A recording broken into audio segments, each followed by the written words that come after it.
Hi, welcome to our channel of IGNOU audiobooks, Indira Gandhi National Open University, School of Education, SOE, Master's Degree Programs, Master of Arts, Distance Education, MADE, First Year, MDE-412 Instructional Design, Block-1 Foundations of Learning. Unit-1 Learning and Instruction. 1.1 Introduction. Welcome to Unit 1 Learning and Instruction of Block 1 pertaining to course MDE 412, Instructional Design. For a successful implementation of any educational program, knowledge about the theories of learning and instruction form a base for designing programs in open and distance learning. Sometimes it may happen that certain skills are adequately learnt and practiced by us without our being aware of the theoretical basis of those skills. But, if we know the theories also, the practice of our skills may be improved for better outputs. For example, you may operate a computer, without being a mechanic for repairing hardware or installation of software, but if you know the mechanisms of operating a computer also you may improve your efficiency as a computer operator. In the field of open and distance education, your knowledge of various theories of learning will be much more useful when you practice and improve your learning skills. Designing instructional materials, learning strategies, assessment methods, all these are based on certain theories of learning. The contributions of different approaches and conditions of learning belonging to different schools of thought and of individual theorists with different theoretical affiliations and their implications for designing instruction do meet the varied demand of the open and distance education system. This has been the primary consideration for discussing the concept of learning, instruction and relationship between instruction and learning. We have discussed these issues in this opening Unit 1 with reference to behaviorism, cognitivism and constructivism theories of learning to provide you the foundational platform of knowledge pertaining to the theories of learning and instruction and their implications for designing instruction for self-learning materials. However, you will have a better and more specific understanding of the implications of these theories for open and distance learning in Units 2, 3 and 4 of this block. 1.2 Learning Outcomes. After going through this unit, you should be able to explain the concept of learning, discuss the conditions of learning, differentiate between surface and deep approaches to learning, describe different perspectives of learning, and explain the concept of instruction and its relationship with learning. 1.3 What is learning? Learning is a lifelong process. It affects all aspects of the human behavior. Learning also influences your habits, preferences and interests, as well as the beliefs you follow. In your day-to-day life, the meanings and use of symbols and languages are learnt. For example, a symbol of a pen or pencil helps you to think and interpret in different ways. You may say that the symbols, such as a pen or pencil in self-learning materials represent instruction to write an answer for a question or to complete a self-test question. Therefore, you learned the meaning of symbols and the language for responding to a symbol or a picture. Some other examples of learning include the learning of motor skills, such as operating a computer or driving a vehicle and carrying out a practical activity in a laboratory. There are different types of activities, which are influenced by learning. In this section, along with the meaning of learning, we will discuss the basic conditions of learning. What follows is an elaboration of the concept of learning. 1.3.1 Learning and Change in Behavior. What is learning? As described by the American educational psychologist Richard E. Mayer, 1982, learning is the relatively permanent change in a person's knowledge or behavior due to experience. This definition has three components. 1. The duration of the change is long-term rather than short-term. 2. The focus of the change is the content and structure of knowledge in the memory or behavior of the learner. 3. The cause of the change is the learner's experience in the environment rather than fatigue, motivation, drugs, physical condition, or physiological intervention. Educational psychologists define learning as an active, constructive process that is heavily influenced by an individual's existing knowledge and beliefs and is situated in Particular contexts. This definition has two important implications for learning in the digital age. The first is about the individual and the second is about the role of context. An individual's role in the learning process includes the knowledge they bring, their beliefs and their level of motivation. The context provides the learning environment and the learning experience. Starkey, 2012. Such a concept of learning assumes that certain conditions in the environment bring about fundamental changes in our behavior and that these changes persist for a long time. Learning is not directly observable but can be inferred from performance. We can infer that a person has learned something when he does an activity which he could not do before. For example, you may know something and yet may not have learnt it. You may know how a computer works but may not be able to operate it.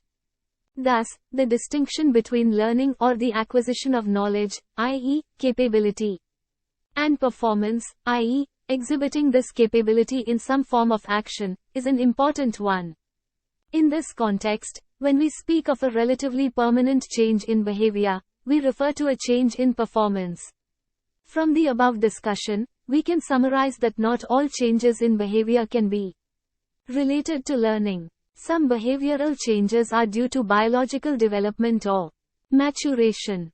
In maturation, the growth tendencies are independent of specific learning conditions, and depend entirely on biological growth. For example, the swimming of tadpoles and the flying of birds simply occur at the moment of their anatomical maturation. A child walks once its legs are strong enough to support its weight. 1.3.2 Basic conditions of learning. External conditions responsible for learning are very important in various types of learning. A brief description of the basic conditions of learning is given below. 1. Contiguity. One of the basic conditions of learning is contiguity, the almost simultaneous occurrence of the stimuli and of the response to them. For example, suppose you heard the doorbell, stimulus, and ran up to open the door, response. Students make connections between a particular stimulus and the response to it. For example, while watching online video programs, the online learning environments allow students to make connections between the stimulus, i.e., online video programs, and responses participating in the activity. 2. Practice. Practice is the repetition of a response in the presence of the stimulus. We usually need to practice or repeat SR, stimulus response, associations to retain them for a relatively longer period of time. For new stimuli and new responses, more practice is required. In all types of learning under SR situations, e.g., classical conditioning, operant conditioning, skills learning, practice is of crucial importance. But it is of minor importance in learning concepts or principles. And in problem solving, if the other conditions of learning, such as reinforcement, are provided appropriately. 3. Reinforcement. Reinforcement is a major condition required for learning to take place. We can use reinforcement in different ways to produce different effects, i.e., the effect of different types of learning on the students. In the process of reinforcement, a learner is presented with a particular stimulus, i.e., reinforce, before and after it elicits desired responses. In a given situation, the learner will tend to repeat the response for which reinforcement is given and to discontinue the response for which it is not. We can distinguish reinforcement from other stimuli because it has a particular effect on behavior. 4. Feedback. Feedback is providing the knowledge that the responses are correct, or that they require amendment. Feedback also functions as reinforcement in strengthening the responses to be learned. The term feedback refers to any information that permits learners to judge the quality of their performance. There are various ways in which feedback may be provided. They are immediate or delayed or end-of-session feedback. The importance of supplying feedback has led to several technological innovations, including programmed instruction and computer-assisted instruction. Learning efficiency often increases when the student receives feedback about quality of his/her work. The distance teacher instructional designer needs to make systematic plans to provide feedback before moving on to new learning materials. 5. Generalization and discrimination. Both generalization and discrimination are perhaps better defined as phenomena rather than as conditions of learning. We call them learning conditions because they are so closely associated with the basic conditions of contiguity, practice and reinforcement, which are essential to all learning. A complex learning behavior can be described in terms of stimulus, generalization and discrimination. In many situations, we observe that child, when confronted with a new stimulus, makes a response previously learned to respond to a similar type of stimulus. We call this behavior generalization, or stimulus generalization. When a child is taught to call a particular color red, it also learns to call other similar hues red.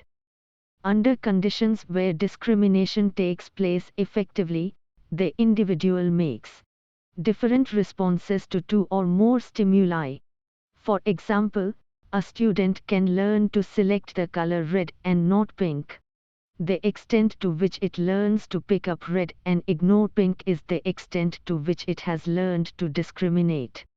1st March 2003, Approaches to Learning.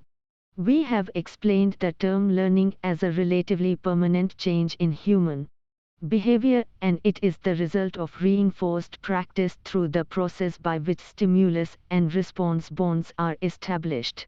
There is a quantitative increase in knowledge, acquiring, memorizing and reproducing the facts, making sense of abstract concepts, interpreting, and understanding reality in a different way due to learning. In this subsection we will focus on different approaches to learning, and we will explain whether there is an internal relationship between the approaches that students adapt to their learning, and the outcome of that learning. A course developer should be aware of the approaches to learning while designing and developing self-learning materials. It helps her/him to identify whether materials require memorization or understanding or are intended to develop skill, and then to work with the materials appropriately. These approaches to learning are described as deep and surface. According to A.C. Entwistle and N.J. Entwistle, 1997, the student who adopted deep approach was able to understand the academic article, critically analyzing the content, examine the logical argument, relating own experience to previous knowledge and experience organizing principles to integrate ideas, relating evidence to conclusion. The surface approach learners who adopted surface approach were having the desire to reproduce parts of the content, accepting ideas and information passively, concentrating only on assessment requirements, memorizing facts and procedures routinely and failing to recognize guiding principles or pattern. You may refer to the box for examples. Deep approach. Times, I generally put a lot of effort into trying to understand things which initially seem difficult. Times, I often find myself questioning things I read in books. Times, I usually set out to understand thoroughly the meaning of what I am asked to read. Surface approach. Times, I find I have to concentrate on memorizing a good deal of what I have to learn. Times, the best way for me to understand what technical terms mean is to remember the textbook definitions. Times, Often I find I have read things without having a chance to really understand them. A learner who adopts a deep approach times is interested in the academic task and derives enjoyment from carrying it out. Times searches for the meaning inherent in the talk. For example, if a prose passage is read, the intention of the author is sought. Times personalizes the task, making it meaningful to his/her experience and to the real world. Times integrates aspects or parts of the task into a whole, for example, related evidence. To conclusion, sees relationships between this whole and previous knowledge. And Times tries to understand the theories of the task, forms hypotheses. In other words, if learners want to grow in understanding, they will adopt a deep level strategy. A learner who adopts a surface approach times observes the task as a demand to be met or a necessary imposition if some other goal is to be reached, a qualification for instance. Times sees the different aspects or parts of the task as unrelated to other tasks. Times considers the time required to complete the task without searching for the meaning inherent in the task, and Times relies on memorization and tries to reproduce the surface aspects of the task. In other words, if a learner wants to display symptoms of having learned something, he will adopt a surface level approach. The above discussion emphasizes the importance of understanding the approaches to learning while designing materials, because the distance learners have a general desire to adopt deep learning approach, but their circumstances often lead to them resorting to the surface learning approach. These circumstances are usually external, such as work commitments, family responsibilities, limitations of study space, and isolation from the institution. 1.4 Perspectives of learning. In the previous section, you have learned that learning is a relatively permanent change in behavior, and it is the result of reinforced practice. Such a concept of learning emphasizes that certain conditions in the environment bring about changes in our behavior.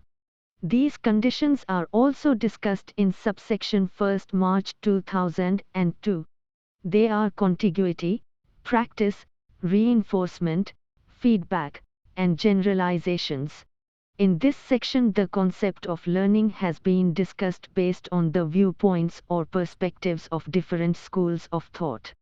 These are behavioristic perspective, cognitive perspective, constructive perspective, and connectivist perspective. Behavioristic perspective. In behavioristic school of thought, emphasis is placed on behavior. This school has described learning as a relatively permanent change in behavior due to experience.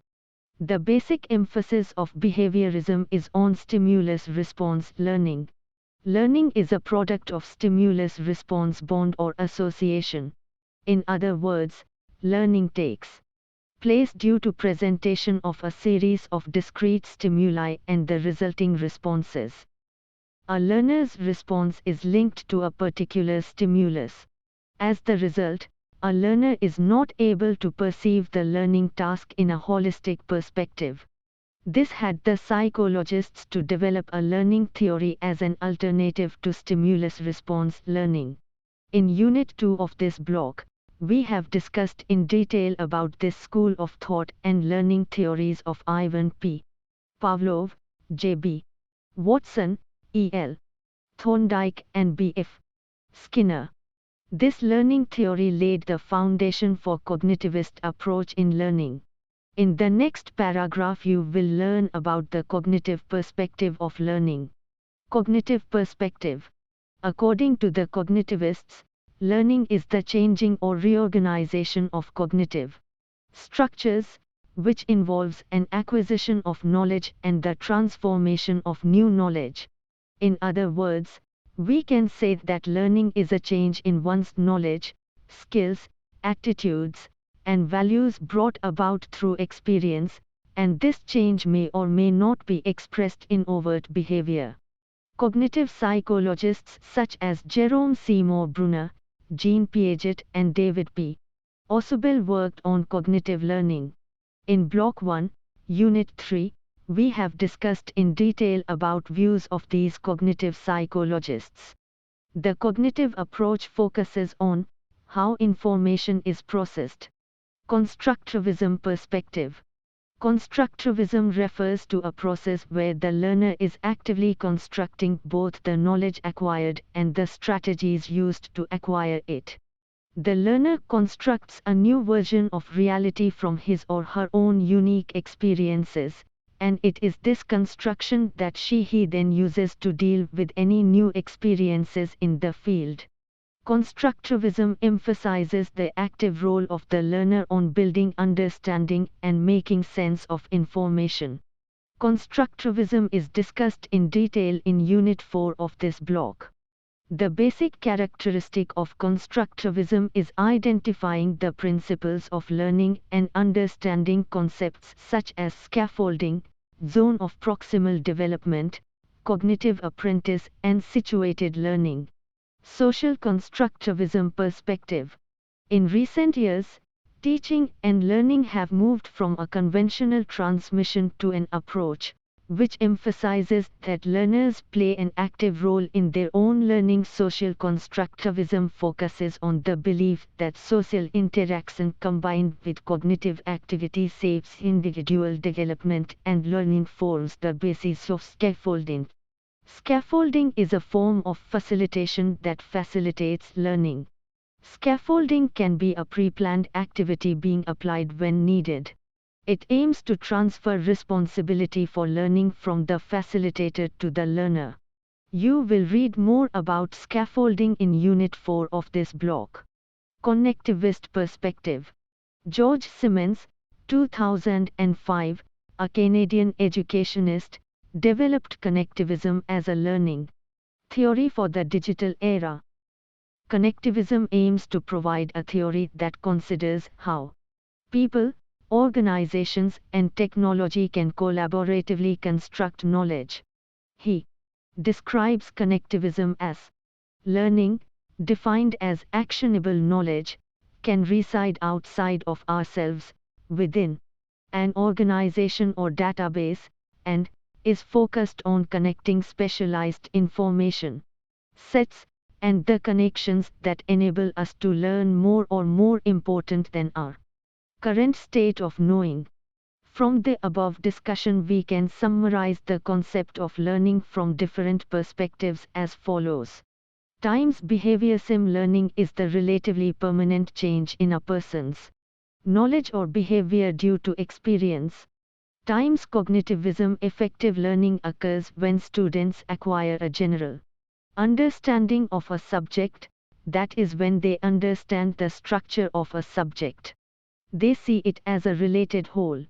Times constructivism. According to this theory, learning is considered as knowledge construction. In other words, learning occurs when a learner selects, organizes, and integrates information and thereby constructs knowledge. Times social constructivism. Learning is a social process of knowledge construction. Times connectivism. Learning, defined as actionable knowledge, can reside outside of ourselves, within an organization or database, is focused on connecting specialized information sets, and the connections that enable us to learn more or more important than our current state or knowing. 1.5 What is instruction? Giving instructions is a human activity. The purpose of instruction is to help other people learn. The effects of instruction on learning are often useful and easy to observe. When an instruction is designed to accomplish a particular goal of learning and is based on specific content, it facilitates learning. Instruction may include events that may have a direct effect on the learning of human being. It may be generated by a printed page, by a picture, or a television program, or by a combination of any of the above. So, the purpose of designed instruction is to activate and support the learning of the individual. Instruction is the deliberate arrangement of learning conditioned to promote the attainment of some intended goal. You may also refer to Unit 5, Block 2 of this course for a detailed discussion pertaining to instruction. Instruction is a human understanding, the purpose of which is to help people learn. Although learning may happen without any instruction, the effects of instruction on learning are often beneficial and easy to observe. Instruction is a set of events that affect learners in such a way that learning is facilitated. You may think of these events as being external to you. For example, events presented in study materials, printed pages, for the discussion with an academic counselor. You may recognize that the events that make up instruction may be partly internal when they constitute the learner activity called self-instruction. An academic counselor can play an essential role in the arrangement of any of these events, or the learners may be able to manage the instructional events themselves. Instruction is a goal-directed teaching process, which is more or less pre-planned. From the above discussion, we may summarize that instruction is a planned activity for effective learning. Instruction is designed in a systematic way. In the distance education system, we follow the plan of a unit design, which is part of a block or a course program. Approaches to instruction. According to educational psychologists, a humanistic approach to instruction recognizes the individual learner, i.e., student or trainee, in terms of his or her own capabilities, individual differences, present ability levels, and personal development. These matters do receive attention in the instructional design process. The main elements of the process include examination of learner characteristics and identification of readiness levels for learning. Furthermore, systematic planning is applied to designing various forms of individualized or self-paced instruction to address an individual learner's needs. 3 schools of thought, learning theories, have provided guidance for instructional practice: behaviorism, cognitivism, and constructivism. Table 1.1 presents the basic approaches to instruction and designing online instructional materials with reference to these 3 schools of thoughts.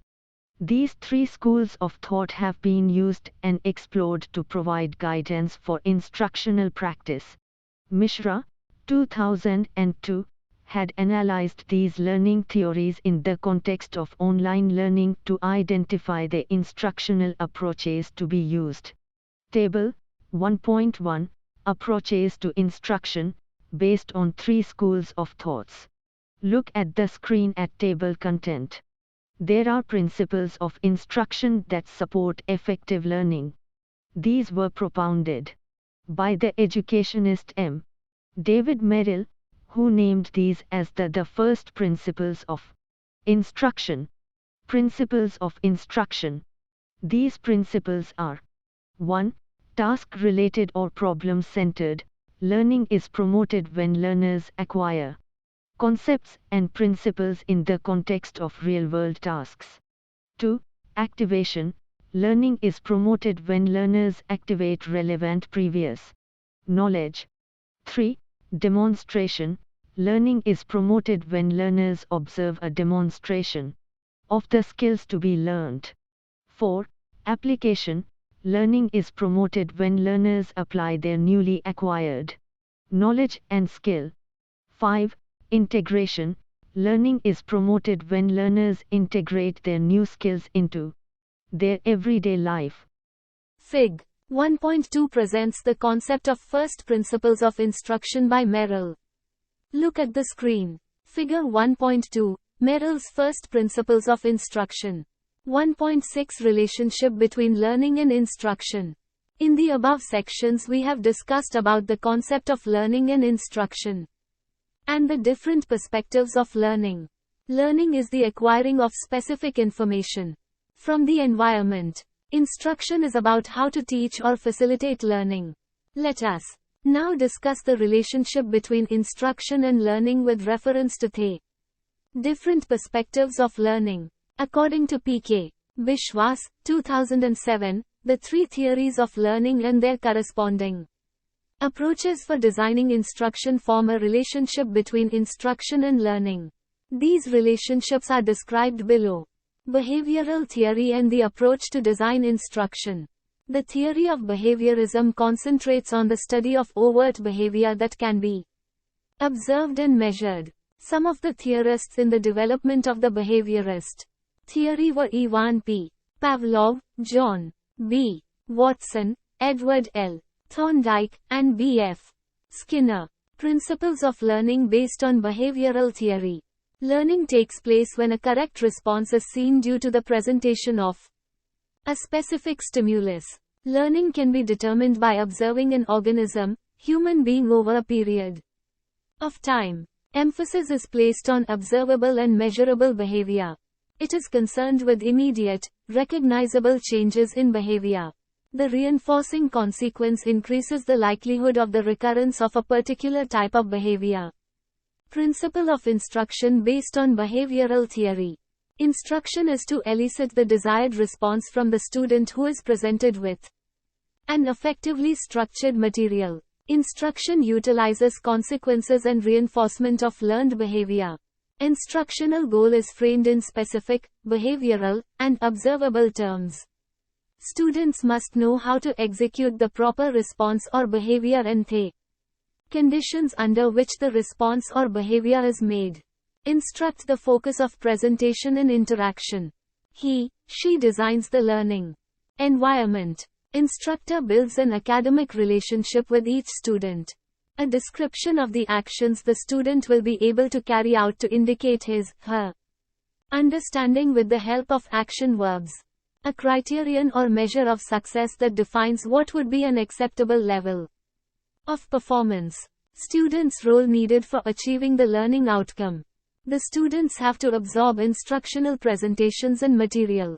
Their main activities include reading, review and analysis of the materials, attending individual tests and activities, submitting individual work directly to the instructor for evaluation. Cognitive theory and the approach to design instruction.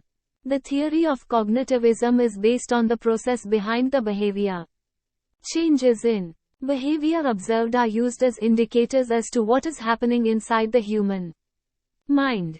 Some key researchers and thinkers in the development of cognitivism are Jean Piaget, Jerome S. Bruner, and David P. Ausubel. Principles of learning based on cognitive theory. Learning is a change of knowledge state. The focus of learning is on how the students remember, retrieve and store information in their memory. Learning involves deep processing, organizing, exploring, analyzing and synthesizing contents. Principles of instruction based on cognitive theory. The focus of instruction is to create learning or change by encouraging the learner to use appropriate learning strategies. The instructor suggests problem solving and structured search activities, especially with group learning strategies. The instructor is responsible for assisting the student in organizing information in an optimal way so that it can be readily assimilated. Learning outcomes expected. The outcome states how the learner would be able to think or solve problems differently when they complete the study. The learning outcome focuses more on what the student does to process, store, and retrieve information. Students' role needed for achieving the learning outcome. They have to explore the learning environment. They should focus on interactive problem solving. They should give emphasis on discussion, application of principles to case studies and projects. Constructivist theory and the approach to design instruction. The theory of constructivism is based on the assumption that people construct their own perspective of the world, through individual experiences and schema, and internally existing knowledge structure. Theorists such as Jean Piaget and Lev Vygotsky have contributed to the field of constructivism. Principles of learning based on constructivist theory. Students impose meaning on the world and construct their own understanding based on experiences and interactions. Learning is a process in which experience forms the basis for understanding the concepts. There are several ways, multiple perspectives, of structuring the world and its entities. Knowledge is embedded in the context in which it is used, meaningful realistic settings. Learning involves collaboration and cooperation. Principles of instruction based on constructivist theory. Instruction is a process of supporting knowledge construction rather than communicating knowledge. Instruction should engage students in the actual use of the tools in real-world situations.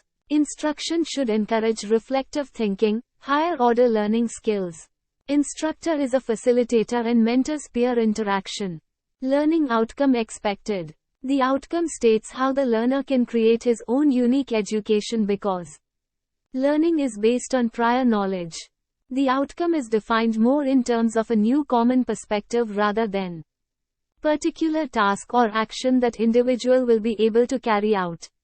The outcome is framed in experiential terms, the kinds of problems addressed, the kinds of control students exercise over the learning environment, the activities in which they engage and the ways in which students reflect on the results of their activity together. Students' role needed for achieving the learning outcome. To explore the learning environment in consultation with others and construct meaning from learning experiences. To apply knowledge in personally meaningful context. To give emphasis on discussion and collaboration. To prepare report on authentic experiences, activities and projects. From the above discussion pertaining to the relationship between instruction and learning, you can recall that learning is concerned with acquisition of specific information from the environment, whereas instruction is concerned with how to guide and facilitate learning. According to R.M. IGNOU, different functions of instruction are guiding the students, gaining and maintaining attention, arranging for remembering and stimulating recall, assessing outcomes of learning and providing feedback to the students. Ref.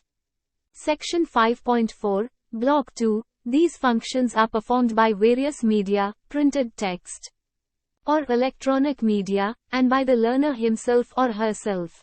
Therefore, a carefully designed combination of media may be required to achieve the kind of instruction that is most effective. For example, within a given topic, attention might be maintained by the introduction of pictures, whereas guiding learning might be accomplished by printed, visual, pen or hand for activity instructions. Frequent questions are included in the printed text for self-assessment and feedback as in the form of answers provided at the end of a unit text.